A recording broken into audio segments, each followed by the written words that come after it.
The moment oil was discovered in the creeks of the Niger Delta, 1957-58, Nigeria found free money in the creeks of the Niger Delta, and we left taxation, just as we left agriculture and manufacturing. So that's where we are. So the attempt by the current administration to let the governments of Nigeria, all levels, they run on tax and tax revenue, is something that I fully support. I am not against reforms, and I'm not against these reforms, tax reforms. My problem is, number one, the timing. I am aware that some issues have been raised, and that is legitimate. We're a country of diverse people, diverse cultures, diverse expectations, and that's the beauty and the greatness of Nigeria. We cannot expect to be a country that speaks with one voice or sees things only from one perspective. All those are legitimate observations and fears and expectations. A situation where states will abandon their core responsibility to create an enabling environment, attract investment, promote economic activities, so that that state can boost its revenues. That's a good thing. That's not a bad thing. I am concerned from where I come from the experiences you and I have, where oil workers are flown into oil platforms in Akwa Ibom, in Eket and Ibono, in Akwa Ibom, or flown into Bonny and other areas in River State, or flown into Brass in Bayelsa and in southern Niger area, and in Delta State in Ogola and Foropa, Ogola and Fokadus. We're interested that this is an opportunity for the payee taxes from those oil workers to be calculated and paid to the oil-producing states where those activities are generated, as against being calculated and paid to where the head office is located, as has been the case. Mr. President, as you said and as we discussed, reforms is necessary if we have to move forward. Even in our lives, you look at where you are, where you want to be, and how you want to be, so that you get there. The timing as it is today, when you talk about reforms to Nigerians, whether it's good or bad, they misconceive it. And as we said, I just want to add to what distinguished Senator Seriake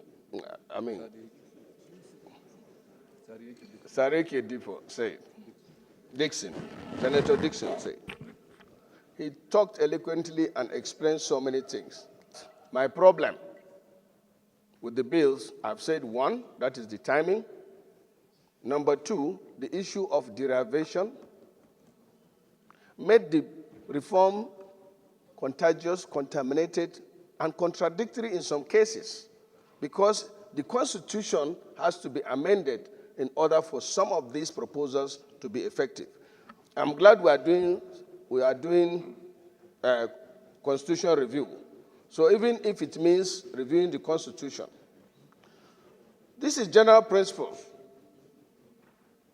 As you said, or as the senators decided, we should not throw away the baby with the bathwater. I would have preferred we remove the baby and throw away the water first. And that is to go with what the governors and NEC proposed. Mr. President, let's be honest to ourselves. If we sit down here, work on these bills, assuming as it is now, because the governors have not come out publicly to change their position, The traditional rulers have not sat down publicly to change their position. NEC have not sat down to change their position. And for me, as I said, I looked at the bill. The bill contains so many good things, but these two things, derivation and VAT, even though you say it will be addressed at the public session, it's not something that many of us will agree to it. You started by saying, we are going to negotiate, which is good, and it's coming from you. But why don't we negotiate first before we come out to take a position? The tax, something that looks attractive, may not necessarily be that. Because if you transfer or you move people from lower income from VAT, and then you increase their taxes, the corporate taxes, the person that is manufacturing that goods will now transfer the VAT cost to it. So it means you gave him with the right hand, and it was taken, or it's taken on the left hand.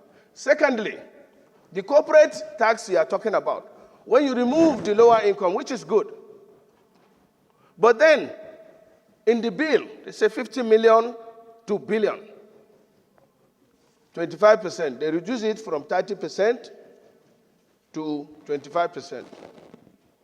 If a small person or medium enterprising company makes up to 50 million per year, and you are charging him the same percentage with companies that are earning billions and declaring billions of profit. I give you an example back. So the person that is in a way managing to manufacture shoes, and his turnover turns up to be 50 million, you are charging him the same with somebody that is sitting down with pen and paper.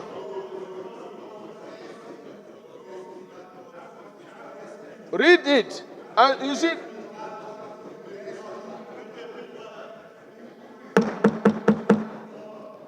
Senator Ndume, you have 30 seconds.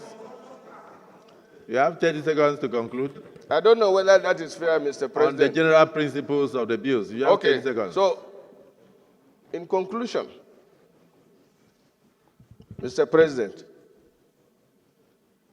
the third problem I mentioned, if the people, through the governors, and then the NEC and the traditional rulers say that the bill should be withdrawn, make some necessary amendments, and then bring it back, and we can pass it in 24 hours.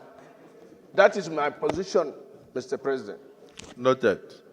With all due respect to distinguished Senator Ali Ndume, who was my minority leader in the House of Reps, a leader in the Senate, and immediate first chief whip of the Senate with all the cognate experience of lawmaking, I beg to disagree with him that this bill should be withdrawn first and consultation should be held with the Nigerian Governors Forum and traditional rulers. We have a procedure which is clearly and unambiguously stated in our rule book for the process of lawmaking. And the Constitution, in a very clear and unambiguous terms, gave us the powers to regulate our proceedings. Section 60. Section 60. And pursuant to Section 60 of the 1999 Constitution as amended, we gave these rules to ourselves in order to guide our proceedings. And then the process of lawmaking is very clear and unambiguous as per this book, that second reading, it will be now transmitted to the committee for public hearing. In the course of the public hearing, Nigerians of all walks of life, of all groups, will come and aggregate, including the governors and traditional rulers, are free And to governors come and and governors ventilate their opinion. and governors forum. Yes, that's why, including the governors forum and traditional rulers, are free to come and ventilate their opinion as to the pros and the cons of the bill before the public hearing, so that our committee will now look at the various submissions, aggregate it, and then bring it for clause by clause consideration. So this procedure that Senator Ndume, with all this due respect, has suggested is foreign to process of legislative exercise, and therefore is purely academic and should not be considered. But not rhetoric. Not rhetoric. It's an academic exercise, not worthy of legislative consideration. Okay. It's an academic exercise not worthy of legislative consideration. So, Mr. President, having said that, my contribution on the general principles of the bill is that this bill, as it is proposed, I am particularly on the issue of reducing the tax burden on Nigerians, removing VAT on food, medicals, education, pharmaceuticals, and electricity were exempted from VAT.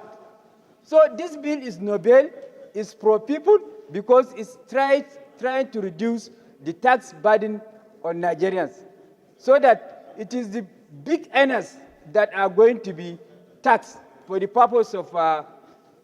Then with regard to the issue of payee, people that are not earning more than the minimum wage are also exempted from pay-as-you-earn tax.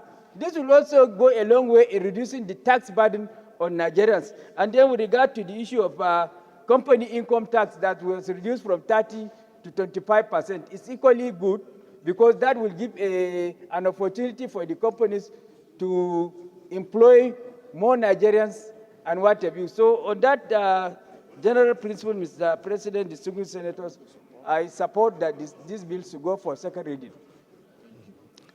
Distinguished